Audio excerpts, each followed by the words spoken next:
할렐루야. 이 자리 가운데 오신 여러분들을 축복하고 환영합니다. 또 가정에서 온라인으로 예배드리는 모든 분들까지도 하나님께서 그 자리 가운데 하나님 나라를 임하게 하실 줄 믿습니다. 우리 지난 금요일에 이어서 말라기 말씀을 가지고 회복이라는 주제로 함께 말씀을 나누길 소망합니다.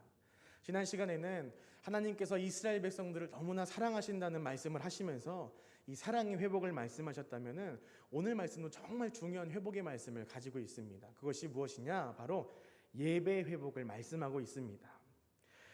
이 말라기서는 바벨론 포로기 이후에 다시 이스라엘 땅으로 돌아온 모든 백성에게 하나님이 그들의 잘못을 책망하시고 내가 다시 너희를 일으키겠노라, 내가 너희를 회복시키겠노라 하나님께서 약속하시며 선포하시는 내용이 담겨져 있습니다.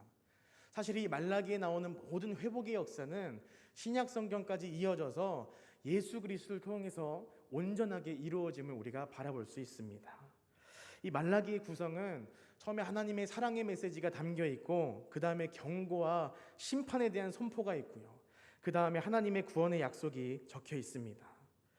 오늘 이 말라기 말씀을 함께 묵상하며 우리 삶 가운데 무너져 있는 것들을 다시 한번 바라보고 그 모든 것들을 위해 예배의 회복이 일어나서 내 삶이 다시 한번 세워지는 귀한 역사가 일어나길 소망합니다. 특별히 하나님께서 오늘 말씀 1장 6절에서 14절까지의 말씀을 가지고 예배 회복을 말씀하시는데 이곳에는 하나님의 사랑의 말씀도 있고 책망의 말씀도 있습니다.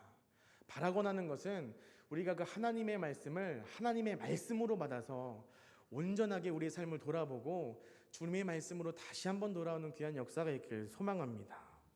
오늘 이 말씀을 가지고 우리가 듣고 함께 기도할 때에 우리가 결단하고 이제 이 상황 가운데에서 내 삶에 무너져 있는 부분들이 발견되고 내가 주님 앞에 다시 한번 나아가야겠구나 하는 그 마음이 여러분들 가운데 심겨지길 소망합니다. 이 예배 회복은 하나님과 무너진 관계를 다시 세웁니다. 이 오늘 말씀을 읽다 보면은 하나님이 굉장히 화가 나셔서 이스라엘 백성들을 책망하는 것처럼만 보이지만 사실은 하나님이 여전히 그들을 사랑하시고 그들을 놓지 않으셨음을 우리가 바라볼 수 있습니다.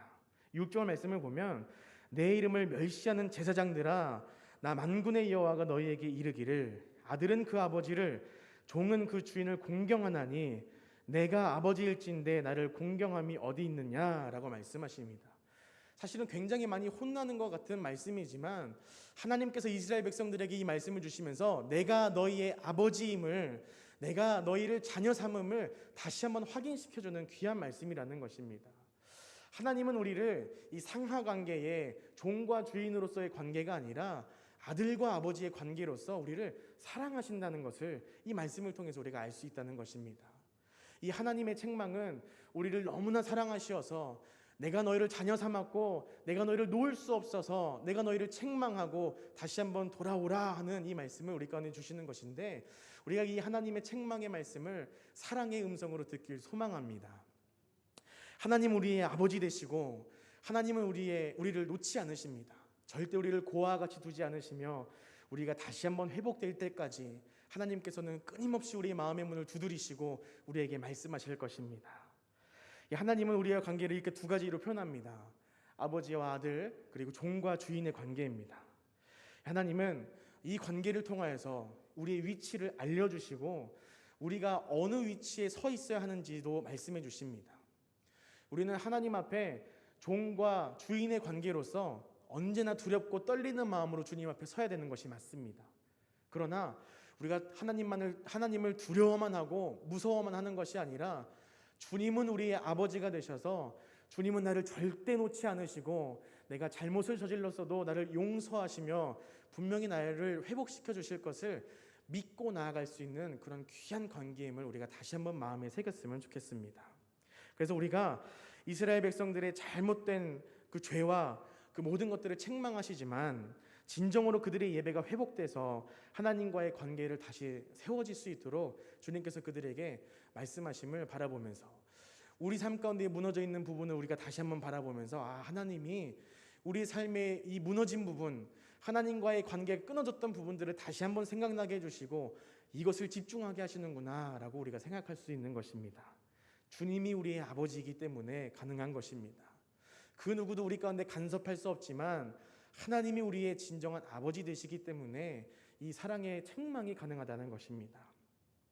두 번째로 예배는 하나님께 온전히 드려지는 것입니다. 오늘 본문은 사실 복음서에 나오는 예수님의 성전 척결 사건과 관련이 있습니다. 마태복음 21장 12절에 보면 예수께서 성전에 들어가사 성전 안에서 매매하는 모든 사람을 내쫓으시며 돈 바꾸는 사람들의 상과 비둘기 파는 사람들의 의자를 둘러 엎으시고 라고 되어 있습니다. 예수님이 나귀를 타고 예루살렘에 입성하셔서 수많은 사람들의 환대를 받고 기쁨으로 예루살렘에 들어오십니다. 그리고서 가장 먼저 이 성전에 가셔서 하신 일이 바로 이 성전에서 장사하는 모든 사람들의 상을 뒤집어 엎고 이 집은 기도하는 집이라 선포하시면서 성전을 깨끗게 하는 일을 하십니다. 예수님은 예배 회복이 가장 본질적이고 근본적인 일이고 가장 우선시 되어야 된다는 것을 우리 가운데 몸소 보여주신 것입니다. 오늘 이 말라기 말씀도 마찬가지로 바벨론 포로기에서 돌아온 이스라엘 백성들에게 가장 먼저 회복시켜 주실 것이 무엇이냐? 바로 예배라는 것입니다. 무너진 이스라엘 백성들의 예배를 회복시켜 주시면서 그들의 삶을 돌아보시는 일들을 예배로부터 시작한다는 것입니다. 예배는 기브 앤 테이크가 아닙니다. 내가 하나님께 이 정도 드렸으면 하나님이 이 정도는 주시지 않을까 하는 이런 계산적인 것이 아니라는 것입니다. 구약에서의 이 예배를 우리가 잠깐 바라보면은 구약의 이 제사에서 가장 큰 무게가 실려 있는 부분은 바로 회개와 죄사함이라는 것입니다. 지금의 우리의 예배 가운데서는 내가 하나님께 물질도 드리고 시간도 드리고 우리의 정성을 드리면 우리 가운데 하나님이 이렇게 하실 거야라는 어떤 계산적인 부분도 없지 않아 있을 수 있습니다. 그러나 사실 예배의 본질은 오늘 우리의 모든 죄를 주님 앞에 내어드리고 오늘 우리의 모든 죄악된 모습을 하나님 앞에 내어드리고 하나님의 용서하심을 간구하는 그 거룩한 자리가 바로 예배당이며 그 예배 시간이라는 것입니다. 그래서 가장 예배 가운데 중요한 요소가 무엇이냐? 바로 희생 제물이라는 것입니다. 나의 죄를 그 희생 제물에 전가하여서 각을 뜨고 피를 흘려서 그것으로 제사를 드릴 때에 하나님께서 흠없는 제물을 온전히 받으시고 우리의 죄를 감춰주시고 없애주시는 일을 하는 것이 바로 제사였습니다. 그런데 하나님의 성전에까지 이 흠없는 제물을 가지고 오는 이 과정이 너무나 힘들었던 것입니다. 이스라엘 백성들은 세계 각국에 막 모여 살다가 1년에 한 번 이 명절 때에 예루살렘에 모여서 예배를 드리는데 이 제사를 드리는데 멀리서 오는 사람이 걸어서 오는 사람이 어떻게 그 제물을 흠없이 가지고 올 수 있겠습니까?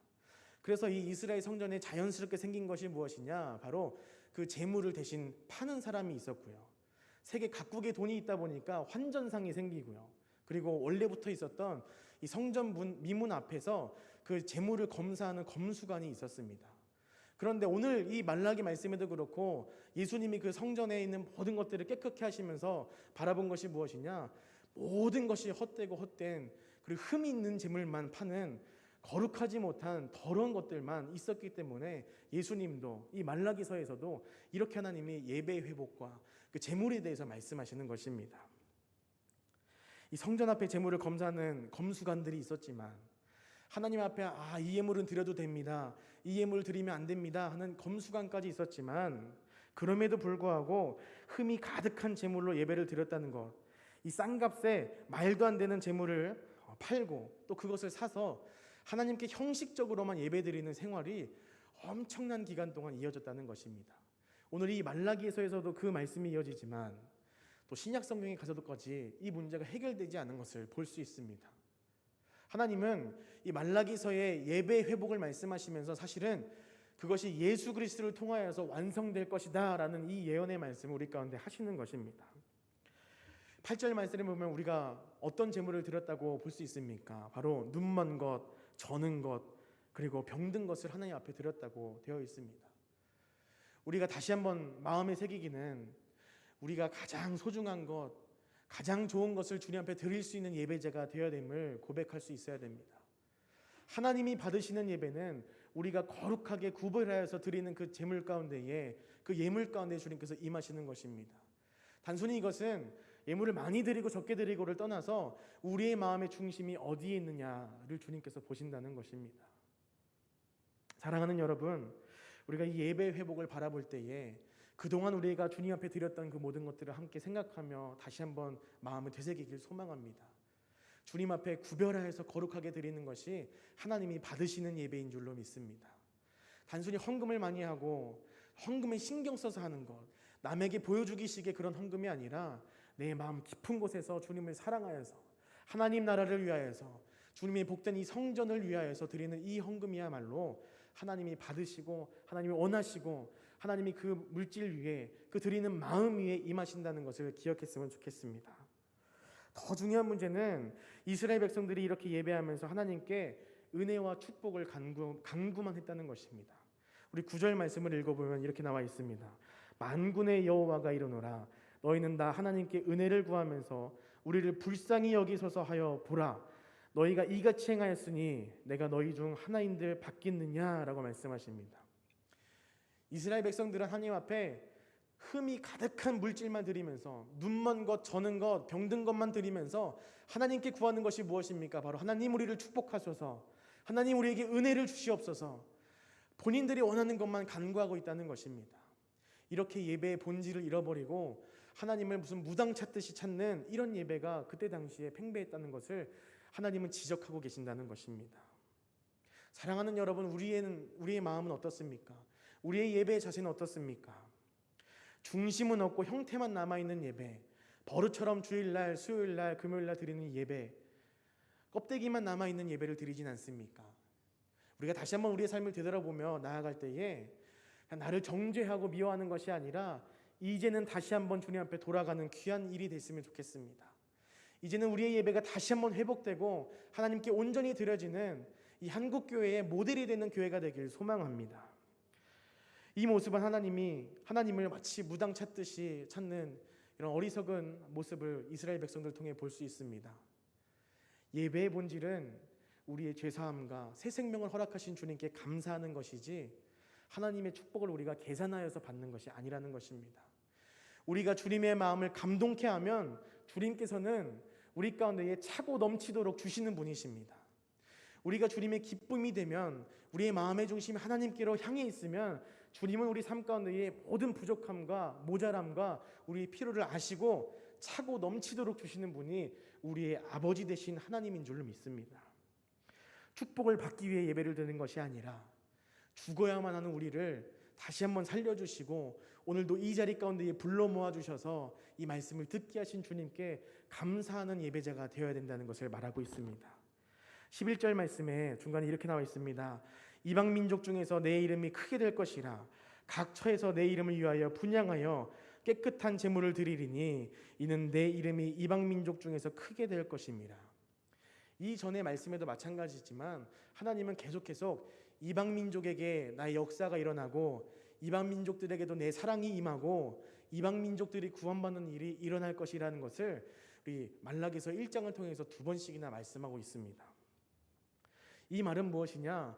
이스라엘 백성들을 버리고 이제는 내가 이방 민족 중에서 나의 민족을 찾을 거야 라는 이 말이 아니라 온전하게 예배하는 모든 자들에게 하나님의 은혜와 사랑이 부어진다는 것을 말하고 있다는 것입니다. 이스라엘 사람들에게는 선민사상이라는 게 있었습니다. 하나님이 우리를 택하셨어. 내가 주님께 택함받은 족속이니까 나는 무조건 구원받을 거야. 다른 사람 이방인들은 무조건 하나님께 버림받은 사람들이야 라는 이런 어리석은 생각들이 있었습니다. 하나님이 이스라엘 백성들에게 온전한 예배의 회복을 선포하시면서 이 이스라엘 사람들에게 헛된 생각들을 무너뜨리는 일들을 한다는 것입니다. 우리 마음 가운데는 그런 생각이 있지 않습니까? 내가 언젠간 그 하나님을 경험했기 때문에 나는 열심히 통성기도 할 수 있는 사람이기 때문에 난 주여 삼창을 눈치 안 보고 할 수 있는 사람이기 때문에 나는 하나님이 무조건 구원하실 거야. 이런 어리석은 생각을 하고 신앙생활을 하지는 않습니까? 하나님은 우리의 모습과 형태에 임하시는 것이 아니라 다시 한번 말씀드리지만 우리 마음의 중심에 임하신다는 것을 기억했으면 좋겠습니다. 오랫동안 신앙생활을 하였고 교회 출석이 좋고 헌금을 많이 하고 이 교회 구석구석 섬기면 얼마나 좋겠습니까? 그러나 이것이 하나님을 향한 것이 아니라 바리새인들처럼 사람의 눈에만 보이는 그런 행동을 한다면 하나님은 더더욱이 그 임무를 받지 않으실 것입니다. 그러나 우리가 마음을 다하고 뜻을 다하고 힘을 다해서 주님 앞에 섬기며 주님께 나의 모든 것을 내어드릴 때에 주님께서는 분명히 그 삶 가운데에 그의 자손들 가운데에 하나님의 한량없는 축복을 주실 줄 믿습니다. 저는 얼마 전에 부모님들과 얘기하면서 참 많이 묵상되는 것이 있었습니까? 내가 어떻게 이 자리까지 올 수 있었는가? 그것에는 바로 저희 할아버지의 헌신과 사랑이 있었다는 것을 부모님을 통해서 듣게 되었습니다. 저는 어렸을 때 그 할아버지 할머니에 대한 기억이 없었지만 저희 할아버지는 자신의 재산을 다 팔아서 의왕시에 교회를 세우는 일을 하셨습니다. 장로님으로 돌아가셨는데 누군가에게는 왜 그렇게까지 해야 돼? 라는 말을 들을 수 있지만 할아버지께서 모든 것을 다 팔아서 주님 앞에 드릴 때에 그 축복이 저에게 임하였음을 저는 느낄 수 있었습니다. 사랑하는 여러분, 이 땅에서 잘 살고 잘 먹는 것이 중요한 것이 아니라 하나님 나라를 향해서 바라보며 살아갈 때에 주님께서는 우리 가운데에 우리가 생각하지 못한 그 축복의 말씀들을 부어주시고 이루신다는 것을 기억했으면 좋겠습니다. 나로 인함이 아닌 오직 예수 그리스도의 보혈로 그분의 공로로 우리가 이 모든 것들을 누리고 살아갈 수 있게 된다는 것입니다. 이 한국교회는 어떻습니까? 주님을 위해서 피 흘린 모든 사람들의 그 피와 땀이 결실이 돼서 우리 한국교회가 이렇게까지 발전하지 않았습니까?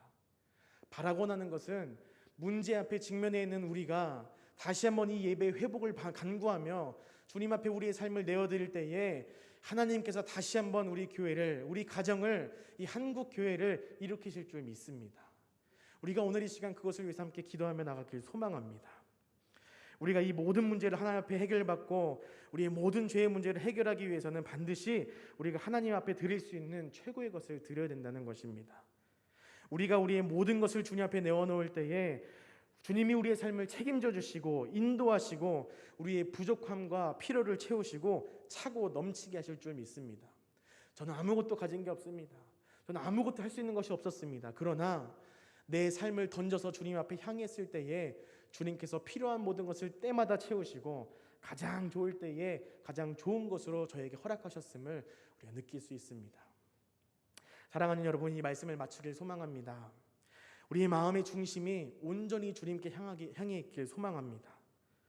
다른 상황과 문제에 시선을 두는 것이 아니라 때마다 우리 가운데 있는 고난에만 매여서 사는 것이 아니라 예배가 우리의 삶의 중심이 되어서 하나님이 우리 삶의 중심이 되어주셔서 우리의 삶을 인도하시며 하나님이 우리의 모든 문제들 가운데 승리하게 됨을 우리가 체험하는 성도가 되길 소망합니다. 오늘 이 시간 우리가 이 말씀을 붙잡고 나아갈 때 하나님, 우리의 예배를 회복시켜 주시옵소서. 다시 한번 우리가 주님 앞에 집중할 수 있도록 인도해 주시고 어려운 상황과 환경 가운데에 시선을 뺏기는 것이 아니라 하나님 나라를 간구함으로 하나님 나라를 사모하는 마음으로 나아갈 수 있도록 인도하여 주시옵소서. 이렇게 함께 기도하는 우리가 되길 소망합니다.